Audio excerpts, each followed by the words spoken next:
Општинските татковци не исполнуваат законската обврска за пријавување на имотната состојба во антикорупцијска комисија. Ова во емисијата Клик Плюс на ТВ21 го истакна првиот антикорупционер Адем Чучулј.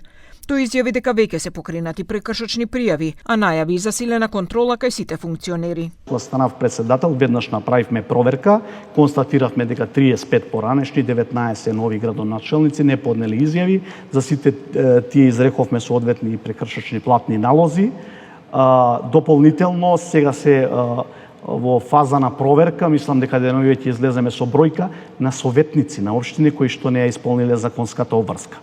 Исто така ги проверувавме и судиите и обвинителите. Чучулј најави дека институцијата подготвува селекција на 10 најризични случаи за понатамошна анализа врз основа на проценка на ризици од корупција. Рече дека под лупа се ставени податоците за приходите и имотната состојба на функционери и членови на нивните семејства. Ние, за да покажеме проактивност, овој пат се одлучивме да одиме на највисоките државни функционери, за кои во јавноста и најмногу би се побудил интерес за проверка на нивниот имотен статус. Имаме софтверско решение кое што идеално беше замислено да детектира ризични лица, односно лица кои што имаат најголеми разлики во зголемување на имотот и приходите кои ги имаат тие членовите на нивните семејства.